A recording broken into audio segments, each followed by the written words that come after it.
All right, let's dive in. Today, we're cracking open Morgan Housel's The Psychology of Money. And trust me, this isn't your typical finance book. It's less about crunching numbers and more about the fascinating ways our minds work when it comes to, well, money. You hit the nail on the head. What's really cool about this book is how it kind of flips the script on what we think drives financial success. It's not just about, knowing all the financial jargon or having some secret formula. It's more about understanding ourselves, our own behaviors. Exactly. It's about recognizing those biases we all have, those little quirks that can sometimes trip us up when it comes to making financial decisions. Housel even shares this story about a tech millionaire he met while working as a valet. Oh, wow. A millionaire valet client. That's got to be a story. It is. So this guy, he was brilliant, designed some key piece of tech that honestly we probably all use every day. Okay, so like a real innovator, a mover and shaker in the tech world. Oh, absolutely. Sold multiple companies, the whole 9 yards.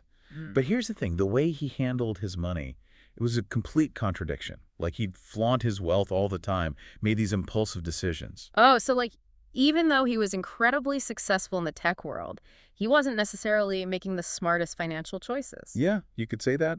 And this story really drives home Housel's point that emotional intelligence, like being able to manage your impulses and your emotions, is just as crucial as, technical knowledge when it comes to money. It's almost like you can have all the ingredients for a delicious cake, but if you don't know how to bake, it's all going to fall apart. That's a great analogy. Yeah. And Housel digs into this idea that everyone's relationship with money is totally unique. Right. We all have our own money stories. Exactly.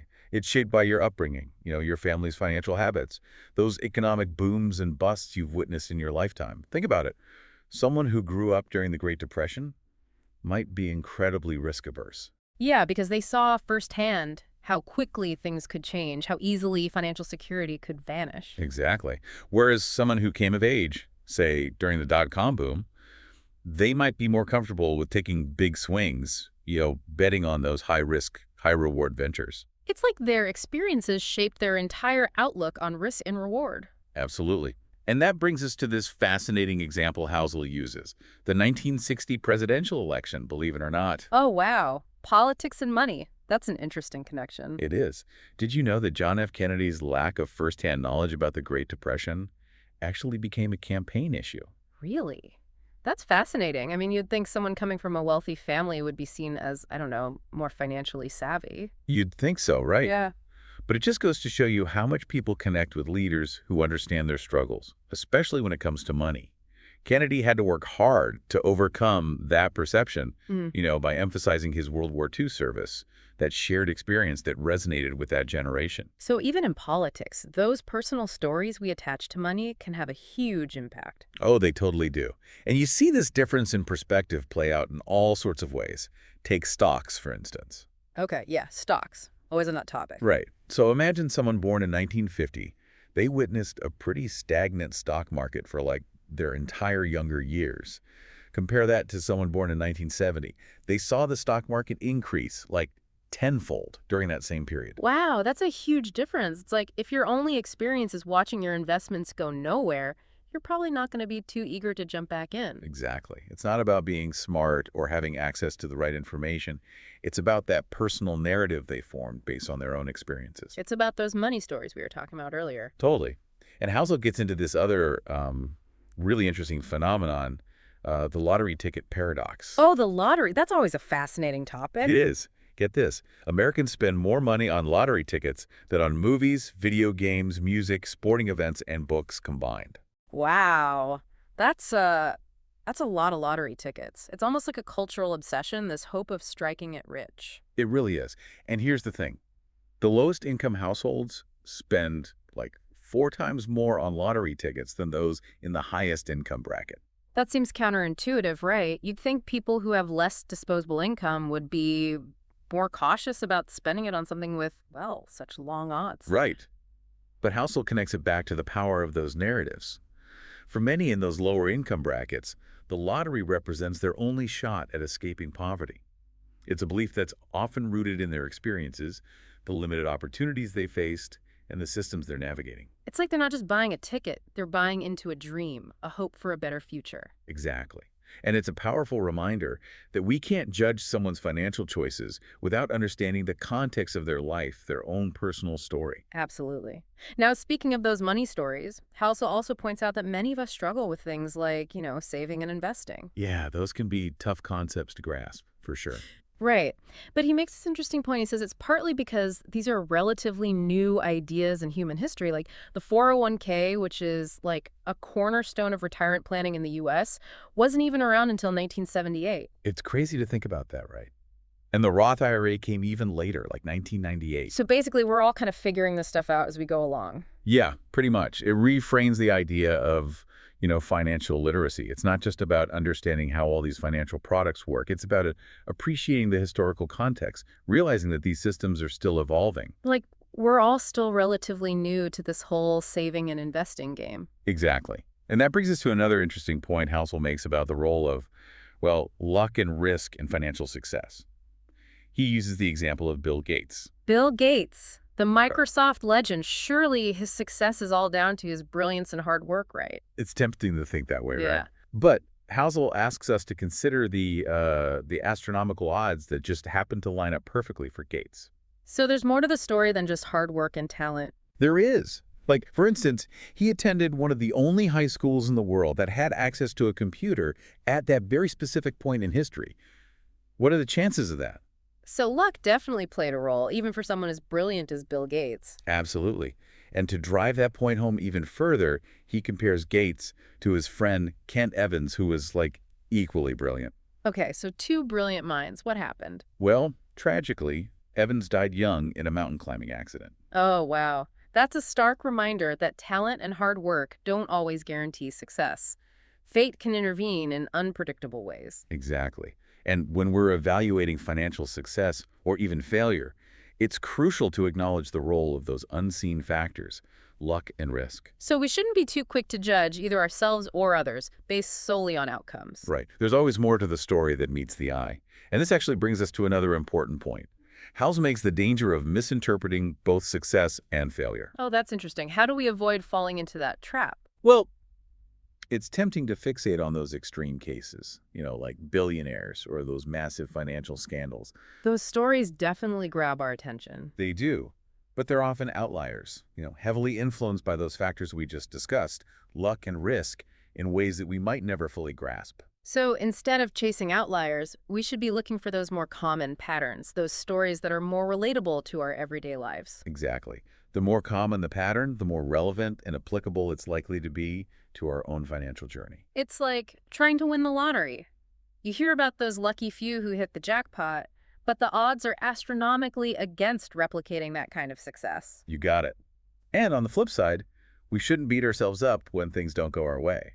Sometimes failure is just bad luck, not a reflection of bad decisions. It's about being kind to ourselves, recognizing that we're all doing the best we can with the information and resources we have available. Exactly. And this brings us to another fascinating aspect of human psychology, that Housel explores the challenge of knowing when enough is enough. This is something I think a lot of people struggle with. Oh, absolutely. It's like no matter how much we achieve, there's always that nagging feeling that we need more, that we need to keep striving, keep pushing. It's like that insatiable desire for more, more, more. Exactly. And to illustrate this point, Housel digs into some cautionary tales. Stories of people who, despite achieving incredible financial success, ended up risking it all for even more. Okay, I'm intrigued. Whose stories does he tell? Well, he talks about Rajat Gupta, who was convicted of insider trading, and Bernie Madoff, who orchestrated that massive Ponzi scheme. Oh, wow. Those are some heavy hitters in the world of financial scandal. What lessons can we learn from their downfalls? Well, both men had achieved incredible wealth and status, but it was never enough. They kept pushing for more, crossing ethical boundaries, and ultimately destroying their reputations and their lives. So it's like a cautionary tale about the dangers of greed and the slippery slope of never feeling like you have enough. Exactly. And from these stories, Housel identifies 4 key takeaways that I think are incredibly valuable for all of us, regardless of our income level. Okay, I'm all ears. What are those takeaways? The first one is, the hardest financial skill is getting the goalpost to stop moving. Meaning that if your definition of enough keeps changing as you achieve success, You'll never actually feel content. Precisely. It's like you're Yeah. on this treadmill, running and running, but never actually getting anywhere. It's like that constant feeling of keeping up with the Joneses, but on a much larger and more dangerous scale. Exactly. And the second point he makes is that social comparison is a major obstacle to contentment. Oh, I can definitely relate to that. It's so easy to get caught up in comparing ourselves to others, especially those who appear to have more than we do. It is. And it's a recipe for unhappiness Hmm. because there's always going to be someone who has more, who's doing better, who seems to have it all figured out. So the key is to focus on our own journey, our own goals, and not get sidetracked by those comparisons. You got it. The third takeaway is that the inability to say no to a potential dollar can be disastrous. It's like that fear of missing out, that feeling like we need to seize every opportunity to make more money, even if it means compromising our values or taking on unnecessary risk. Exactly. And that can lead us down a dangerous path. It's about recognizing that some opportunities are better left unexplored. It's about knowing your limits and making choices that align with your values, not just your desire for more wealth. Precisely. And the final takeaway is that some things are simply never worth risking, no matter how tempting the potential reward might seem. Like your reputation, your relationships, your integrity. Exactly. Gupta and Madoff's stories serve as stark reminders that some lines should never be crossed, no matter how much money is at stake. Those are some powerful lessons for sure. So where do we go from here? What other insights does Housel offer to help us navigate this complex world of money? Well, one of the most important things he emphasizes is that building wealth is more about time in the market, not about trying to time the market. So it's not about finding that perfect moment to buy or sell, but about staying invested for the long haul. Precisely. And he uses the example of Warren Buffett, arguably the most successful investor of all time, to illustrate this point. Warren Buffett, Yeah. the Oracle of Omaha. Now that's a name that inspires confidence. Right. Now, what's interesting is that a significant chunk of his wealth was actually accumulated after his 50th birthday. Really? That's surprising. It challenges that whole notion that we need to get rich quick, that it's all about making a killing in our 20s and 30s. It does. And it highlights the importance of time and patience when it comes to building wealth. It's the consistency over decades, not the flashy short-term gains, that truly matters. So it's about playing the long game, about staying invested even when the market is volatile, and trusting that over time, those returns will compound and grow. Exactly. Now, you might be wondering, is compounded just about money? That's a great question. I'm curious to hear what Housel has to say about that. Well, he uses a fascinating example to illustrate how this principle applies to other areas of life. He looks at hard drive storage capacity. In the 40 years between 1950 and 1990, storage capacity increased by 296 megabytes. Okay, so a decent amount of growth, but nothing too mind-blowing. Right. But from 1990 to today, a shorter period of just 30 years, it's increased by 100 million megabytes. Wow, that's exponential growth. Exactly. It's compounding in action. And the point is that it's often counterintuitive. Meaning that the growth might seem slow and insignificant at first, but over time, it really starts to snowball. You got it. We often underestimate the power of compounding, especially in those early stages. We get impatient looking for those quick fixes, not realizing that the real magic happens when we give things time to compound. So whether we're talking about investing, learning a new skill, or building relationships, consistency over time is key. Absolutely. And it requires a certain level of patience, a willingness to trust the process and let things unfold naturally. Now, speaking of trust, Housel throws a curveball at the conventional wisdom of detaching emotions from investing. He actually suggests that you should love your investments. I know, right? It But seems counterintuitive, like we're always told to keep our emotions in check, especially when it comes to money. exactly. So how does he justify that? What's his reasoning? Well, he argues that if you're genuinely passionate about the companies or the projects you're investing in, you're more likely to weather those inevitable storms, to hold on for the long haul, even when everyone else is panicking. So it's like having skin in the game, not just financially, but emotionally. You're invested in the success of these companies, not just the potential for profit. Precisely. A disinterested investor, someone who's just chasing the highest returns, they're more likely to bail at the first sign of trouble. They lack that conviction to ride out the volatility. It's almost like they're treating it like a gamble, not a long-term partnership. That's a great way to put it. Now, of course, it's important to be aware of your biases, but the point is that the benefits of emotional investment, of believing in what you're investing in, can actually outweigh those risks. So it's not about blindly following your heart, but about finding investments that align with your values, your passions. Exactly. It's about taking a more holistic approach, one that acknowledges the role of emotions in our financial decisions. I love that. It's about finding investments that you can not only profit from, but also be proud of. You got it. And this actually leads to another thought-provoking idea that Housel represents embracing being reasonable over striving for perfect rationality. Interesting. Aren't those two things basically the same? What's the distinction he's making? Well, academic finance often focuses on finding that, mathematically optimal strategy. But in reality, we're not robots. We're humans, driven by emotions, sometimes making decisions that defy logic. Exactly. So instead of trying to be perfectly rational, which, let's face it, can be exhausting and unrealistic, he suggests aiming for something more attainable, being pretty reasonable. I love that. It feels more human, more down to earth. It does. And to illustrate this point, he brings up Harry Markowitz, who won a Nobel Prize for his work on risk and return. Oh, wow. A Nobel laureate. That's pretty impressive. It is. But guess what? For his own retirement, he chose a very simple 60-40 stock bond portfolio. Really? Why such a simple approach, especially for someone who dedicated his career to complex financial models? Because he recognized that trying to be perfectly rational can lead to these overly complex strategies that are just too difficult to manage in the real world. They can be emotionally draining and just not sustainable over time. Sometimes simplicity trumps sophistication. That's a great reminder, especially for those of us who aren't, you know, Nobel Prize winning economists. Sometimes the simplest solution is the best. Absolutely. And this actually leads perfectly into another crucial concept that Housel talks about: the importance of room for error. Oh, that's interesting. What does he mean by that? Well, he uses the example of professional blackjack card counters, who are all about minimizing risk. Oh, yeah, they're like the ultimate strategists, using math to gain an edge in a game of chance. Exactly. But even the most skilled card counters will tell you that they don't bet everything they have on a single hand. Because even when the odds are in their favor, there's always a chance they could be wrong. Precisely. So they build in this margin of safety, a cushion, to absorb those potential losses. So it's like having a backup plan, a safety net, just in case things don't go exactly as planned. You got it. And this principle applies to all of our financial decisions. So we need to accept that we can't control everything, that unexpected events are bound to happen. Right. We can do our research, make informed decisions, but we can never completely eliminate that element of uncertainty. And a great example of this is Bill Gates' approach at Microsoft. He always kept enough cash on hand to cover an entire year of payroll, even if their revenue completely dried up. Wow, that's incredibly cautious, especially for a tech company known for like rapid growth and innovation. It was.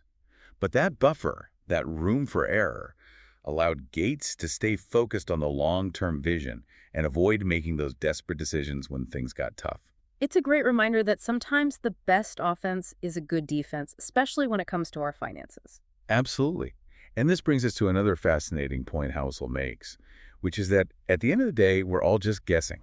Meaning that no matter how much we analyze, how much we plan, there's always going to be an element of the unknown. Exactly. We can't predict the future with 100% certainty.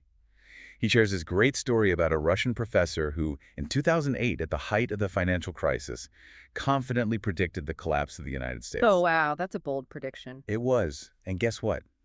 It didn't happen. Well, that's reassuring. Right. And it highlights how tempting it is to get swept up in negativity, especially when things are uncertain. We often underestimate humanity's ability to adapt and innovate, to find solutions, even in the face of seemingly insurmountable challenges. It's like we forget that history is full of examples of people overcoming adversity and emerging stronger on the other side. Exactly. And that brings us to another fascinating aspect of how our minds work: the power of narratives. Oh, I'm intrigued by this. How do narratives shape our financial decisions? House uses this clever thought experiment. He asks us to imagine an alien visiting Earth in 2007, then again in 2009. Okay, so right before and right after the financial crisis. Exactly. Now, the alien sees the same physical world both times. The buildings, the resources, everything's basically the same. But it can't understand why there's this sudden economic downturn. Because the alien doesn't grasp the human element, the stories we're telling ourselves about the economy. Precisely. The narrative had shifted from confidence to fear, and that shift had a very real impact on people's behavior. It's like our collective beliefs, the stories we tell ourselves, can become self-fulfilling prophecies. They can. And when we start to believe the story that things are going to get worse, we act accordingly. We stop spending, we stop investing, and those actions can actually contribute to the very outcome we fear. It's a powerful reminder that we need to be mindful of the stories we're telling ourselves and choose to focus on those that empower us, those that inspire hope and possibility. Absolutely. And I think this is a great place to pause for a break. We've covered a lot of ground exploring those often overlooked psychological factors that can influence our financial decisions. This has been incredibly insightful. We'll be back soon to continue our deep dive into the psychology of money with Morgan Housel. Welcome back to our deep dive into the psychology of money. We're really starting to uncover some fascinating insights about how our minds work when it comes to, well, money. It's like we're peeling back the layers of the onion, right? Yeah, Getting to the core of what drives our financial decisions. exactly. Before the break, we were talking about how true wealth isn't about those flashy displays of material possessions. Right. It's about something deeper, more meaningful. It's about building that solid financial foundation. So how do we make that shift, from wanting it all now to prioritizing that long-term financial security? Well, Housel starts by addressing a common misconception about building wealth. Okay, I'm curious. What's the misconception? He says that a lot of people assume that building wealth is all about how much money you earn. So, like, the higher your income, the wealthier you are. Yeah, that's the assumption. Sure. But Housel argues that it's actually more about your savings rate than your income level. So even if you're not bringing in a huge salary, if you have a high savings rate, you can still build significant wealth over time. Exactly. It's about consistently putting money aside regardless of how much you're earning. Easier said than done, right? Especially with all the temptations to spend and those messages telling us to constantly upgrade our lifestyles. Oh, absolutely. It's tough. But Housel emphasizes that's where humility comes in. It's about detaching your ego from material possessions, recognizing that your self-worth isn't tied to what you own or how much you spend. So it's about like redefining what truly matters to us and making choices that align with our values, not just our desire to impress Yeah, others. you got it. And he actually has this great quote that captures this idea perfectly. He says, saving is the gap between your ego and your income.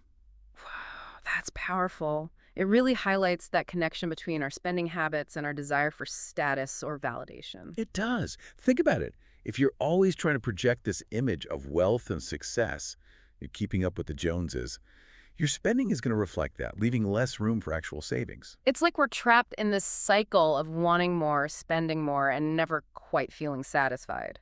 Right. But the people who achieve lasting financial success, they're often the ones who just don't care what other people think. They're not playing that comparison game. They're focused on their own goals and their own values. That's so freeing. Like it takes the pressure off. It does. And this actually brings us back to that concept we touched on earlier, the unseen return on wealth. Housel argues that money's greatest intrinsic value is its ability to give you control over your time. I love this idea. It's about using money to buy back our freedom, to choose how we spend our days, who we spend them with, and what we dedicate our energy toward. Exactly. And that freedom is often a far greater source of happiness than any material possession you could buy. It's like that saying, you can always make more money, but you can't make more time. That's so true. And I think it's something we often forget in the hustle and bustle of everyday life. We do. And when you start to view money as a tool to purchase time, your whole perspective shifts. It's not about accumulating things. It's about creating space for those experiences and relationships that truly matter. You got it. And this actually ties into how the nature of work has changed a lot in recent decades. Housel points out that more and more people are in jobs that rely on thinking and decision-making, not just physical labor. Right. So we're talking about knowledge workers, creatives, managers, those whose work often extends beyond the traditional 9 to 5 workday. Exactly. And the downside of that is that it can feel like you're always on, always plugged in, even when you're not physically in the office. It's like that line between our personal and professional lives has become increasingly blurred. It has. And that can lead to feeling burned out and overwhelmed, even if you're earning a good income. It's a paradox, isn't it? Having wealth, but not having control over your time, your energy. It is. And it underscores the need to be intentional about how we use our time and energy regardless of our income level. We need to create boundaries, set priorities, and make sure we're not sacrificing our well-being for the sake of a paycheck. That's so important. Now, to illustrate the pitfalls of chasing those material possessions, Housel shares a story about a party he attended. Oh, I remember this one, the luxury car parade, right? It's the one. All the guests arrived in these flashy sports cars, Ferraris, Lamborghinis, you name it. It was like the ultimate display of wealth and status. It was. And Housel admits that he used to crave those symbols of success, thinking they signified intelligence, wealth, importance. Yeah, I think we've all been there at some point, believing that having those things would somehow make us happier or more successful. We have. But here's the interesting part. Housel realized that he rarely, if ever, actually looked at the people driving those cars. That's so interesting. It's like we focus on the objects, the symbols, but not on the individuals behind them. Exactly. It's like we're equating the car with the person, as if the car itself holds some kind of inherent value or worth. But that's an illusion, and it leads to a really profound realization. True wealth is often what you don't see. It's the money saved, the investments made, the financial security that's been quietly built over time. It's not about those outward displays of consumption. Precisely. It's about having a strong financial foundation, not about showcasing your spending habits. It's about focusing on what you keep, not on what you spend. I love that. It's about shifting our focus from, material possessions to something more meaningful, more lasting. Exactly. Now, this brings us to a crucial distinction that Housel makes in the book, the difference between being rich and being wealthy. Oh, I remember this. It's about understanding that those two things aren't necessarily the same. Right. He defines rich as being about your current income, the money you have flowing in at any given moment. So someone who's earning a big salary, but spending it all, they might be rich, but not necessarily wealthy. Exactly. Wealthy, on the other hand, represents those financial assets you've accumulated over time. It's about building that financial cushion that can provide security and options in the future. Precisely. And Housel points out that the key to building wealth is to not spend all the money you have. It's about creating that gap between your income and your expenses. So it's about delaying gratification, prioritizing long-term financial security over those immediate indulgences. You got it. And I think that's incredibly challenging in today's consumer-driven world. We're constantly bombarded with messages telling us to spend, spend, spend. But building that gap between our income and our expenses is what ultimately gives us choices and flexibility down the road. It's about having the freedom to pursue our passions, to take risks, to give back to our communities without being constantly worried about money. Exactly. It's about creating a life where you're not living paycheck to paycheck, where you have options and opportunities that wouldn't be available otherwise. This is making me rethink my own financial goals. It's not just about accumulating more and more. It's about using money as a tool to create a life that aligns with my values. That's the heart of it. Now, speaking of the world we live in, Housel makes an interesting observation about the modern job market. He points out that the talent pool we're competing in has expanded dramatically in recent decades. Oh, that's definitely true. With technology and globalization, we're no longer just competing with people in our local area. We're up against individuals from all over the globe. Exactly. And that makes it even harder to stand out based on talent alone. So what's the key to thriving in this hyper-competitive environment? What sets people apart? Housel suggests that it's the ability to save. Having that financial cushion gives you options. It allows you to be more selective, more thoughtful about the opportunities you pursue. So it's not just about working hard and developing your skills. It's also about having the financial resources to be able to choose the work that's most meaningful and fulfilling to you. Exactly. You have the freedom to take risks, to explore different paths, to turn down opportunities that don't align with your values or your long-term goals. It's like having that safety net allows you to be more courageous, more adventurous in your career choices. Precisely. Now, shifting gears a bit, Housel challenges another piece of conventional wisdom in personal finance, the idea that we should strive for perfect rationality in our decision-making. I'm intrigued. Isn't being rational a good thing, especially when it comes to managing money? It can be, but he argues that aiming for perfect rationality can actually backfire, especially because, let's be honest, we're not robots. We're emotional beings. We make decisions based on our feelings, our gut instincts, not just on cold, hard logic. Exactly. So instead of trying to be perfectly rational, which can be exhausting and frankly unrealistic, he suggests aiming for something more attainable, being pretty reasonable. I love that. It feels so much more human, more approachable. It does. Mm. And he actually uses Harry Markowitz as an example. Remember him? The Nobel Prize winner who developed all those complex financial models. Oh, yeah, right. The 60/40 portfolio guy. That's the one. Even he recognized that in real life, people want a strategy that, maximizes how well they sleep at night. It's not always about finding the most mathematically optimal approach. It's about finding a strategy that you can actually stick with, that won't keep you up at night worrying. It's about finding that balance between maximizing returns and managing our emotional well-being. You got it. And this actually leads perfectly into another one of Housel's more surprising suggestions. He says that you should actually love your investments. Wait, really? Didn't we talk earlier about how emotions can sometimes cloud our judgment when it comes to money? We did.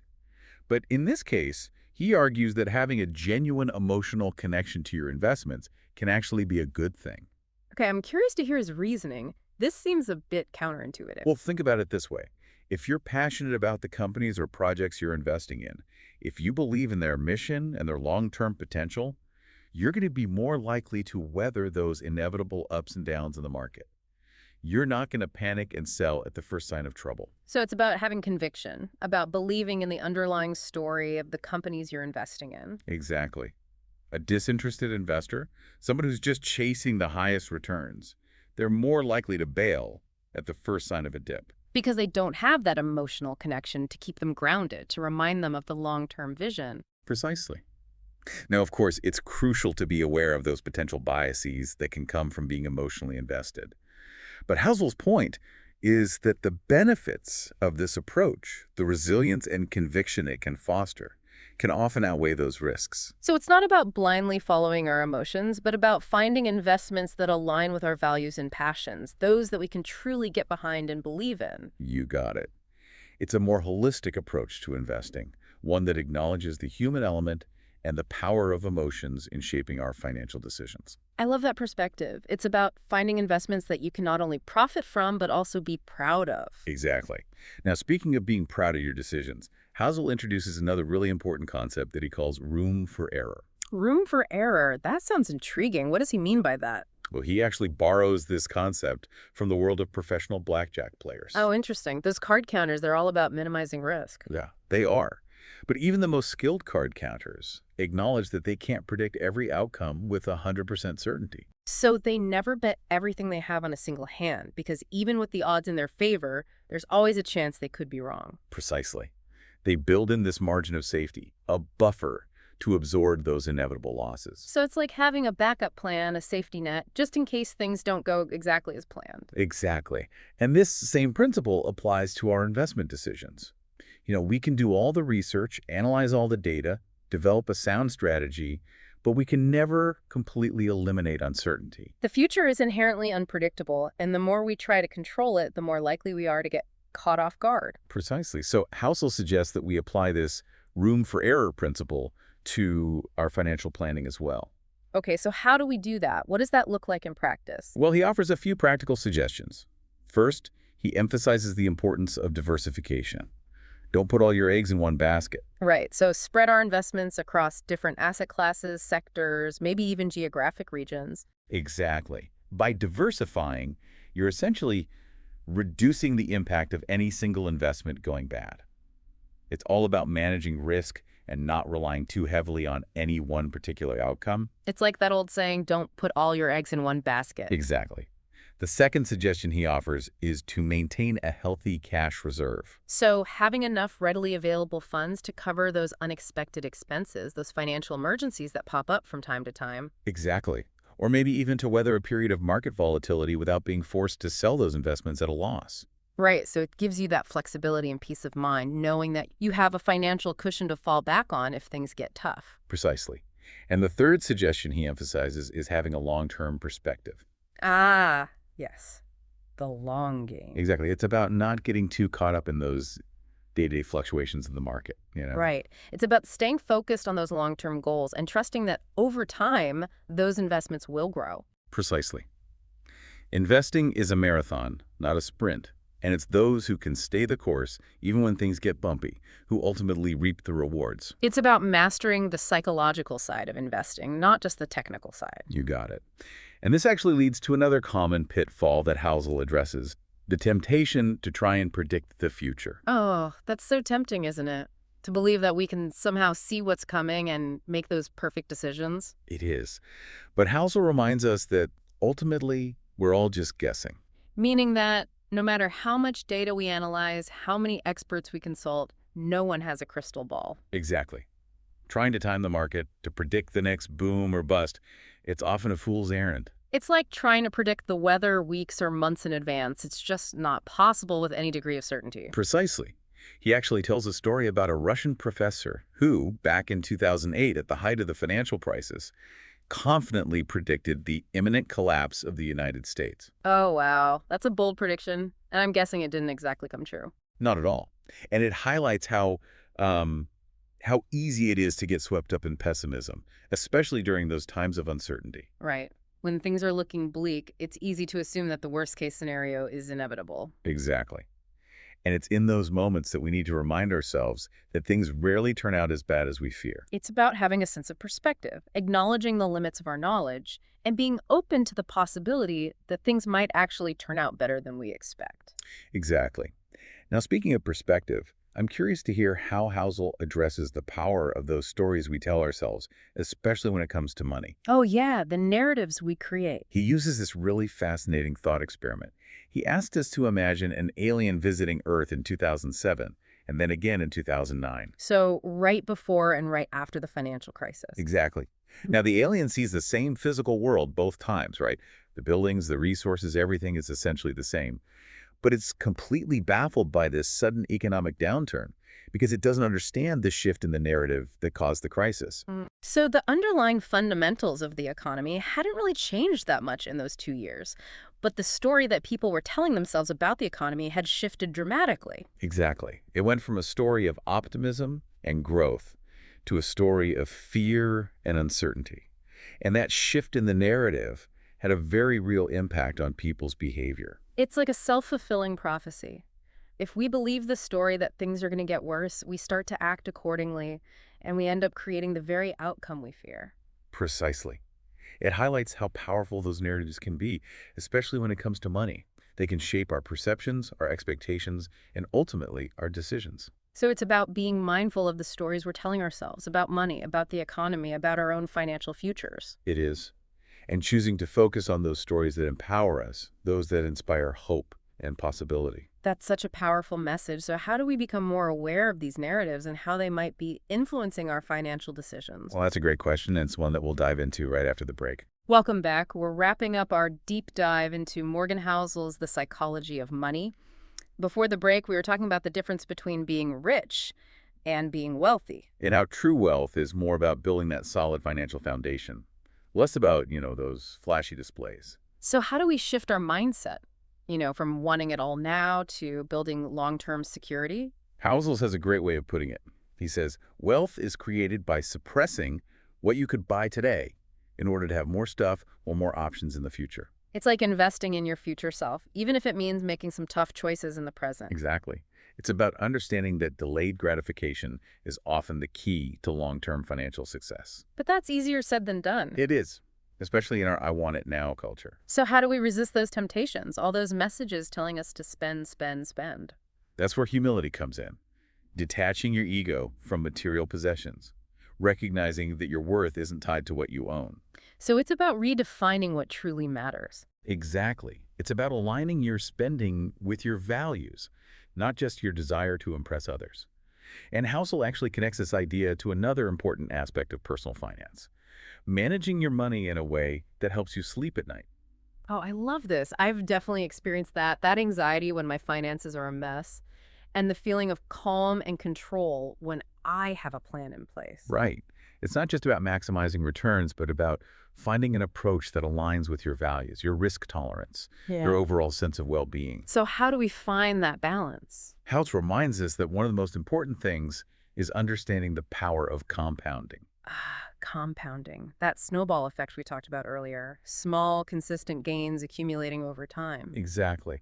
And the key to harnessing that power is to be patient, disciplined, staying the course even when the market gets a little crazy. Right. It's about trusting the process. He also makes a point that I think a lot of people find surprising. He says that you should be okay with a lot of things going wrong. Meaning that not every investment is going to be a home run. Exactly. Yeah. Going to have some strikeouts along the way. It's part of the game. It's about focusing on the overall performance of your portfolio, not getting too caught up in those individual wins and losses. Exactly. Another thing he emphasizes is using money to gain control over your time. Because not having control over your time, that's a huge source of stress for so many people. It is. It impacts your happiness, your relationships, your overall well-being. And using money to create more freedom in your life. Precisely. To choose how you spend your days, who you spend them with, what you dedicate your energy to. It's about aligning your spending with your values and your priorities. Now, another important principle Housel highlights is what he calls paying the price of admission. Okay, what's that all about? He's basically saying that, there are no free lunches in investing. Right. If you want higher returns, you typically have to be willing to take on higher risks. Exactly. There's always a trade-off. Yeah. And trying to avoid risk altogether, it can actually backfire. It can limit your growth potential. It's about being realistic, understanding that there's no magic formula. And then he talks about avoiding the extremes. You know, those big sweeping changes based on like a gut feeling or a hot tip? Precisely. Those rarely work out well. It's about sticking with your long-term plan, even when things get a little scary or exciting. It's about having the discipline to stay the course. He also talks about finding the balance between risk and paranoia. That's interesting. So you're saying that taking calculated risks is important, but we also need to be aware of those potential downsides. Exactly. He says that you should, in a way, like risk, because it pays off over time. So don't be afraid to step outside of your comfort zone to pursue those opportunities that have the potential for significant upside. But at the same time, be paranoid of ruinous risk, the kind of risk that could wipe you out. So it's about knowing your limits, making sure you have a safety net in place, and not betting the farm on any single investment or venture. Precisely. He actually uses a really clever analogy to illustrate this concept. He says it's like playing a game. You need to define the game you're playing and make sure you're not letting other people's actions influence your decisions. So, like, don't compare your portfolio to someone else's who might be playing a completely different game with a different set of rules. Exactly. You've got to stay focused on your own goals and your own strategy. And as we wrap up our deep dive into the psychology of money, I think it's important to remember one of Housel's most profound observations. No one is crazy. Right. Everyone's financial decisions make sense to them, based on their own experiences, beliefs, and circumstances. It's a reminder to approach personal finance with empathy, to avoid judgment, to focus on what works best for us, based on our own values and goals. It's about recognizing that there's no one-size-fits-all approach to money. What works for one person might not work for another, and that's okay. It's about finding what works for you. Creating a financial plan that aligns with your unique circumstances, your goals, and your vision for the future. I think that's a great takeaway. It's about empowering yourself to make informed decisions and creating a financial life that supports your overall well-being. Absolutely.